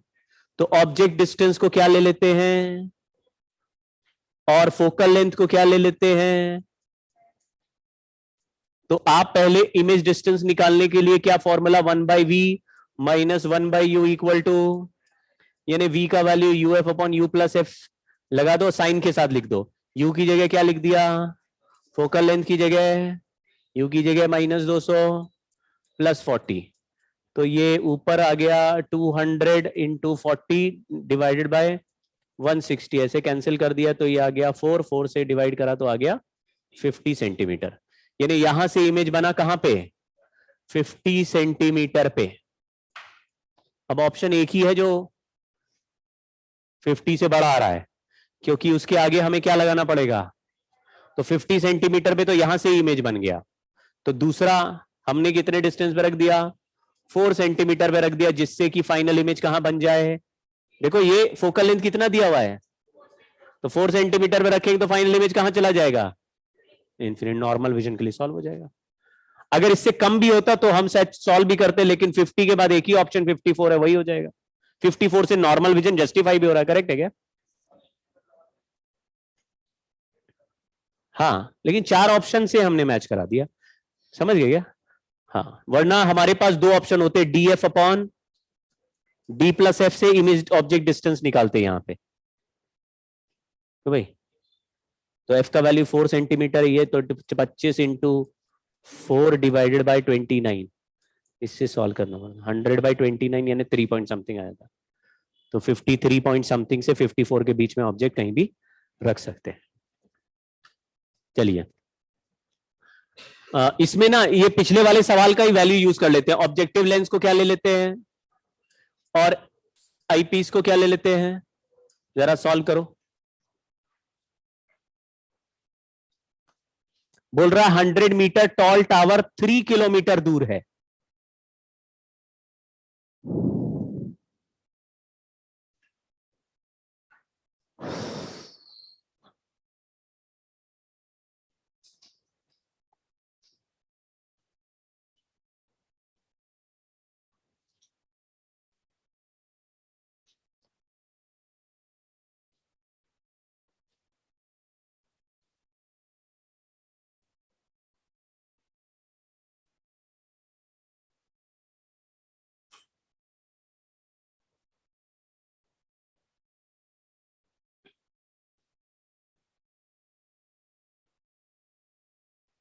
देखो यहां पे सवाल में लिखा है फाइनल इमेज कहां बनाना है।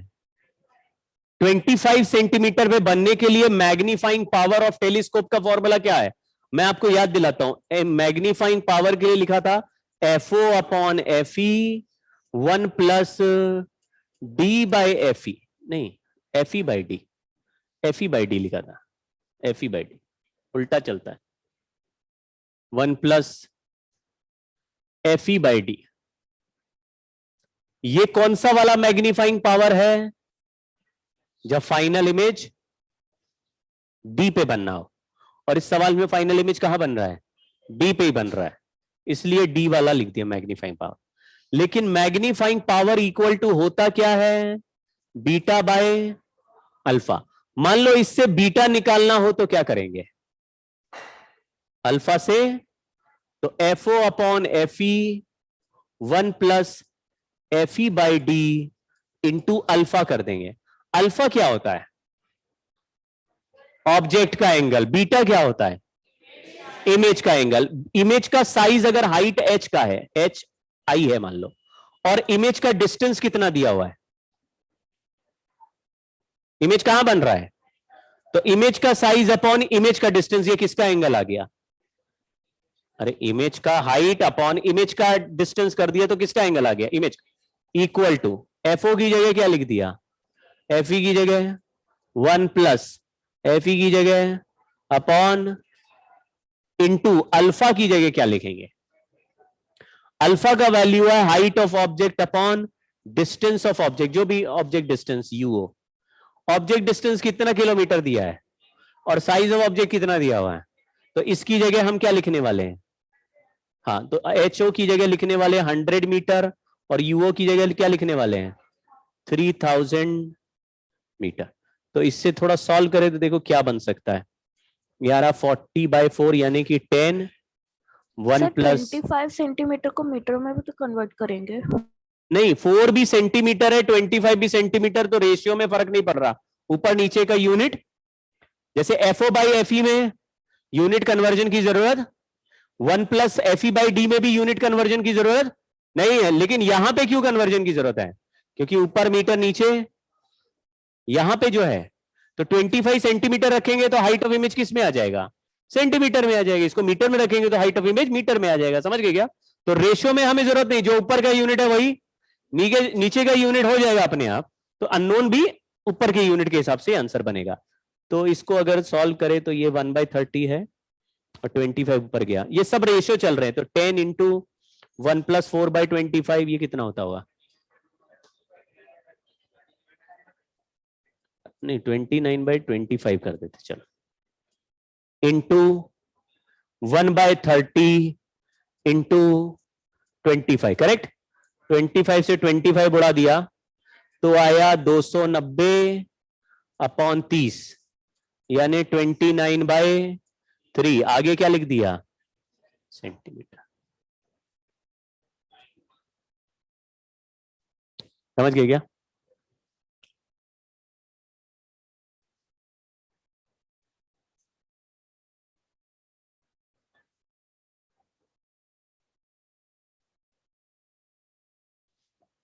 ठीक है, आप ऐसा मत सोचना कि सर ये तो छोटू हो गया। टावर 100 मीटर का है और इमेज 9 सेंटीमीटर का बन रहा है, 10 सेंटीमीटर का इमेज बन रहा है, तो ये मैग्नीफाई कहां कर रहा है, ये तो छोटू बना रहा है। तो 10 सेंटीमीटर का कितने डिस्टेंस पे बना रहा है?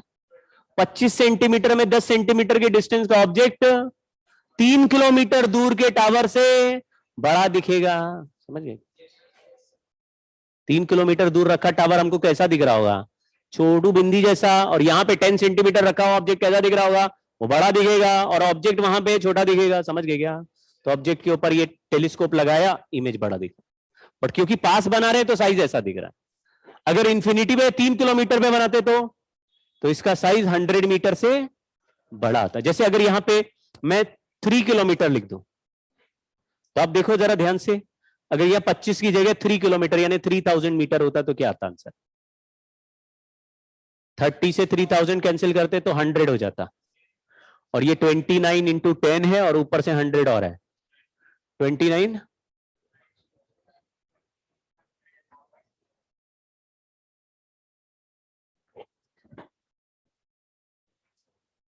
नहीं, 25 भी नीचे रहेगा, तो 10 इंटू 29 बाई 25 इंटू 1/30 इंटू 3000। ये 0 एक काटा, ये 0 से 30 से 30 काटा, 10 ये बचा, नहीं 30 से 100 बचा, 100 को ऐसे 4 से कर दिया, तो 29 इंटू 4 इंटू 10 ऐसा बना। 29 इंटू 4 कितना होता होगा? 116। 1 समझ गए क्या? 1160 मीटर का टावर है। कितने मीटर का टावर लेके चल रहे थे? 100 मीटर का टावर उठ के 1 किलोमीटर से भी ज्यादा हाइट का दिखेगा। मतलब समझ गए ना, ऑलमोस्ट 10 टाइम्स बड़ा दिख गया। और यहां पे मैग्नीफाइंग पावर आ भी रही है ऑलमोस्ट 10। देखो 40/4 किया तो कितना हो गया? ये 29/25 ऑलमोस्ट 1 के आसपास भी है, तो भी 10 से ज्यादा बन रहा है। इसका मतलब है कोई भी ऑब्जेक्ट रखोगे तो 10 टाइम्स से ज्यादा बड़ा कर रहा है। दिख रहा है क्या? ठीक ठीक है। अब कैसे करें? टेलीस्कोप का भी थोड़ा सा पिक्चर समझ लो। एनसीईआरटी पढ़ना जरूरी है। थ्योरेटिकल सवाल आया तो पोपट हो सकता है, इसलिए एनसीईआरटी पढ़ के जाएंगे, वो बोर्ड के लिए भी काम आता है। ऐसा तरीका बनाया लोगों ने कि हम जब लेंस लगाते हैं तो वो जो ऑब्जेक्टिव लेंस है उसका फोकल लेंथ बड़ा होना चाहिए। फोकल लेंथ बड़ा होने के लिए, और क्योंकि हम लोग टेलीस्कोप से किस ऑब्जेक्ट को देख रहे हैं? बहुत दूर रखे ऑब्जेक्ट को देख। आपने देखा है कभी अपना जो लैब में माइक्रोस्कोप होते हैं, उस माइक्रोस्कोप में भी बल्ब लगे रहते हैं? देखा है कभी? तुम्हारे यहाँ माइक्रोस्कोप में बल्ब लगा हुआ है क्या? एकदम हेलोजन टाइप का बल्ब लगा रहता है और तड़ाक से रोशनी फेंकता, नहीं देखा कभी? लल्लू माइक्रोस्कोप है तुम लोगों के? तीन ऐसे प्रोब जैसे निकले रहते हैं नीचे, हर एक में एक एक लेंस से घुमा के अलग अलग भी कर सकते हो। उसके बीच में बल्ब होता है, उधर से रोशनी फेंक सकते हो, तो ऑब्जेक्ट को देखना, उस पर धुआंधार रोशनी फेंकते हैं, वो रिफ्लेक्ट होके आती है, उसी से इमेज बनता है। ठीक है। लेकिन अगर मून का इमेज देखना है तो मून पे थोड़ा टॉर्च मारोगे आप, तो मून से जो नेचुरल लाइट आ रही है उससे ही मून का इमेज बनाना है। अब हमको मून इतना कम चमकते हुए इसलिए दिखता है क्योंकि हमारी आंखों का अपर्चर देखो कितना लल्लू छाप है, इतनी सी तो आंखें। चाइनीज लोगों को और कम दिखता होगा, मतलब कम चमकता हुआ दिखता है। तो थोड़ा रेसिस्ट बात कर दी मैंने, सॉरी। लेकिन मान लीजिए आंखों का साइज बड़ा होता तो क्या उसमें ज्यादा लाइट रे एंटर नहीं करते? ज्यादा लाइट रे एंटर करके इमेज बनाते तो रेटिना पे ज्यादा चमकदार इमेज नहीं बनता। समझ गए क्या? अंधेरे कमरे में रखी चीजें और ब्राइट रूम में रखी हुई चीजें सेम ऑब्जेक्ट है, आपको अलग टाइप का इमेज दिखता है, मतलब ब्राइट चीजों का इमेज ब्राइटर दिखेगा। खेल समझ गए क्या? इसका मतलब है कि लाइट जो आ रही है उसमें ज्यादा लाइट रे कलेक्ट करके इमेज बनाएंगे तो ब्राइटर दिखेगा। इसलिए जब मैच में कैमरा से देखते हैं तो मून बड़ा ब्राइटर दिखता है, उसके वो क्रेटर वगैरह भी दिखते हैं साफ साफ, है ना? और जबकि हम ऐसे देख रहे हैं तो कुछ नहीं, ऐसे लल्लू छाप दिख रहा है।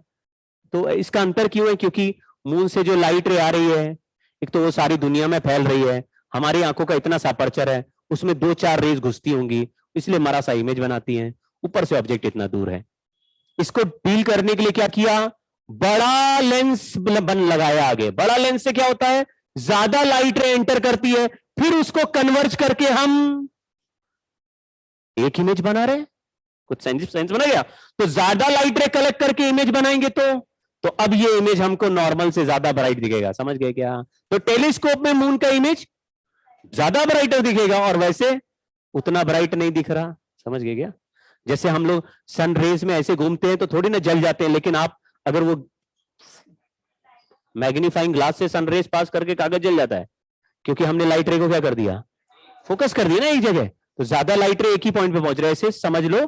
तो जितना बड़ा टेलीस्कोप का लेंस बनेगा अपर्चर, उतना ब्राइटर इमेज बन सकता है। मुसीबत क्या है कि जितना बड़ा ग्लास का लेंस बनाओगे वो टूट जाएगा, उसके एज टूट जाते हैं, क्योंकि बीच में मोटा है, किनारे पतला है, कैसा भी फ्रेम लगाएंगे टूटता है।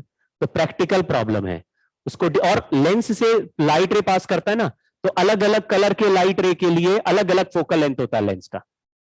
रिफ्रैक्टिव इंडेक्स हर कलर के लिए अलग होता है।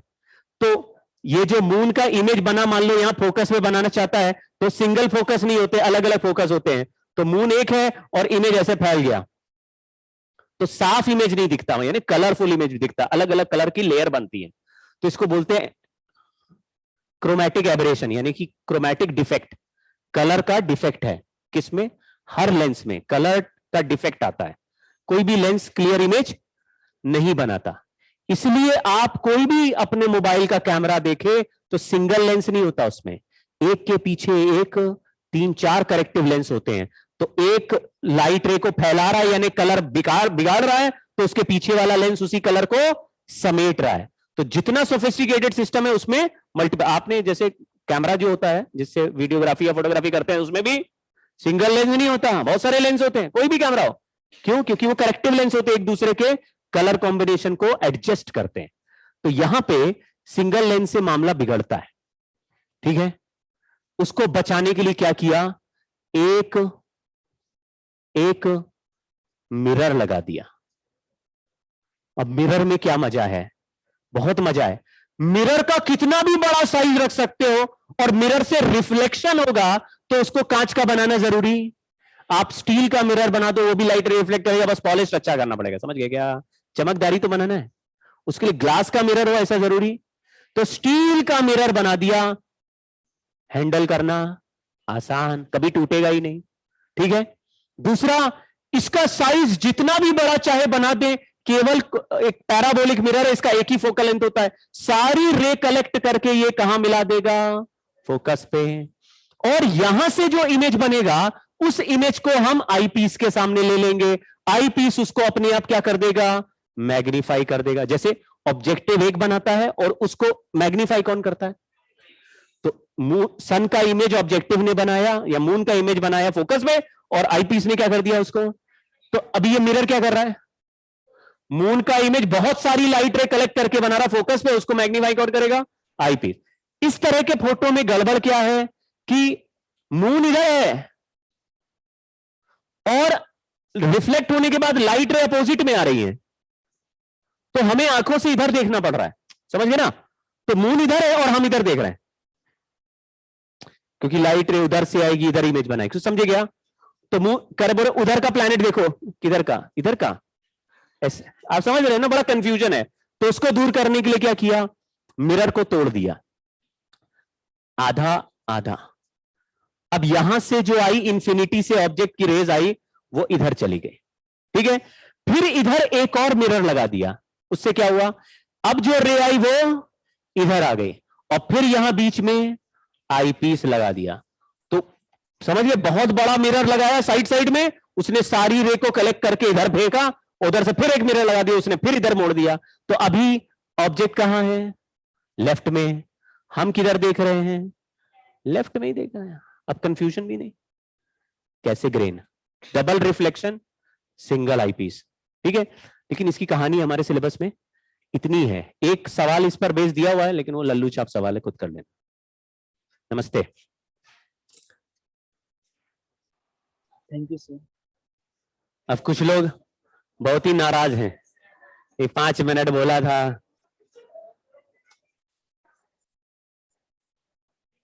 Bye bye.